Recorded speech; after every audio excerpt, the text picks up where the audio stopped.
नमस्कार दोस्तों, हमारी आज की कहानी का नाम है नाटक। बहू कितनी बार कहा है रसोई में खाना बनाने के बाद भी झाड़ू लगा दिया कर, गंदगी पसंद नहीं मुझे। उमा जी गुस्से से बोलीं, मम्मी जी मैं दूसरे कामों में लग गई थी इसलिए रह गया, वैसे भी सुबह एक बार झाड़ू पोछा तो लग ही जाता है। प्रियंका बोली, बहू काम ना करने के बहाने बनाने में तो तुमसे कोई जीत नहीं सकता। उमा जी बोली, मम्मी अब पूरे घर का काम, फिर कपड़े की मशीन भी हफ्ते में एक बार ही लगती है, बाकी दिन हाथ से धोने पड़ते हैं। अब बच्चों के, अपने और आपके कपड़े तो काम ही ख़त्म नहीं होता। प्रियंका बोली, बहू अब बहाना बनाना हो तो बात अलग है, अब तो सौर भी स्कूल जाने लग गया है, दिन भर हम दो तो प्राणी हैं। पहले हमारे समय तो सब शामिल रहते थे, पूरा दिन काम ही ख़त्म नहीं होता था, पर फिर भी रसोई में सफाई करते थे। उमा जी बोलीं, मम्मी जी सब शामिल थे तो काम करने वाले भी ज़्यादा थे यहाँ तो। प्रियंका बोलते बोलते चुप हो गई। बहू पहले हर काम हाथ से करना पड़ता था, आज तो इतनी सुविधा है पर काम करना चाहें तो। उमा जी बोलीं, मम्मी जी सुबह से लगी रहती हूँ, दोपहर हो जाती है, अब कभी कभी कुछ रह जाता है।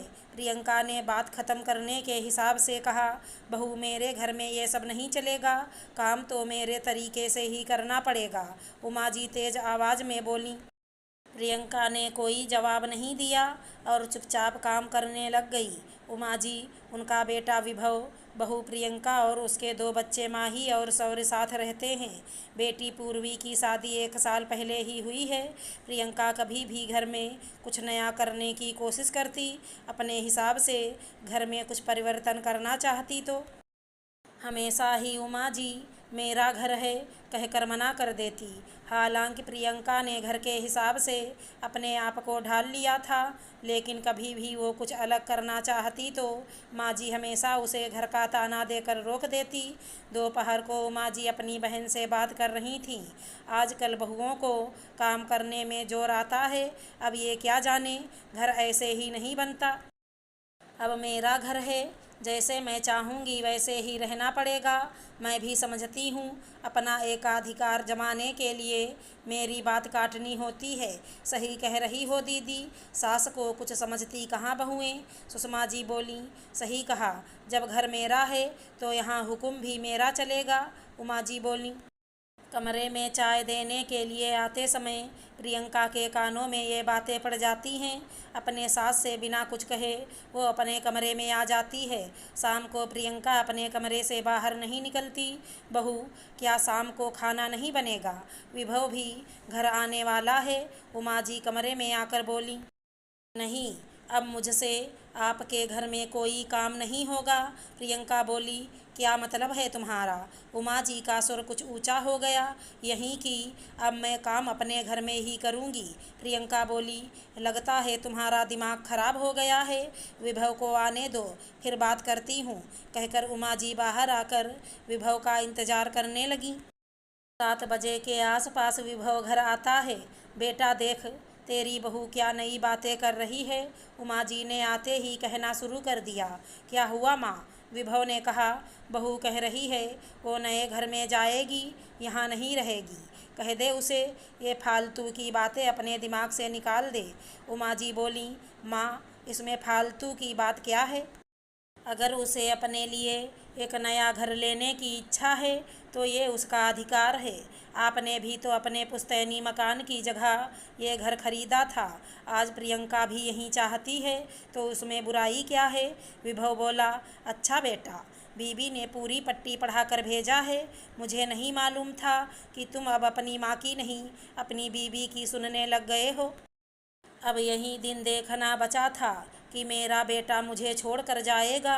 उमा जी बोलीं, माँ आप ही बताइए, हर औरत चाहती है कि वो अपने घर को अपने हिसाब से चलाए, अपने हिसाब से सजाए, जैसे आपने भी किया था। आज भी इस घर में हर चीज़ आपके हिसाब से ही होती है, इसमें बुराई क्या है? प्रियंका भी घर को अपने हिसाब से चलाना चाहती है और यह तो उसी के घर में संभव है। विभव बोला, बहू पड़ गई तेरी कलेजे में ठंडक, मुझे अकेला करके अब इस घर में मैं अकेली रहूं, या तुम ये चाहती हो कि कल को मैं तुम्हारे घर में आऊं तो तुम मुझे कोने में डाल दो। उमा जी गुस्से में बोलने लगी, नहीं माँ जी, मैं ऐसा कुछ नहीं चाहती। मैं सिर्फ अपना घर चाहती हूँ, जहाँ पर मैं सुकून की सांस ले सकूँ, जहाँ पर मेरे लिए भी कुछ सोचा जाता है, जहाँ सिर्फ मेरे लिए ताने नहीं बल्कि इज्जत भी हो। और अगर इन सब चीज़ के लिए मेरे घर का होना ज़रूरी है तो फिर मुझे तो नया घर चाहिए। इस घर में मैं कितना भी कुछ कर लूँ, लेकिन फिर भी ये मेरा घर नहीं। प्रियंका बोली, ठीक है प्रियंका, मैंने एजेंट से बात कर ली है, कल तुम्हें घर दिखा देगा। तुम जल्दी अपने पसंद के घर में होगी, वहाँ से बच्चों का स्कूल भी पास है और मेरा ऑफिस भी।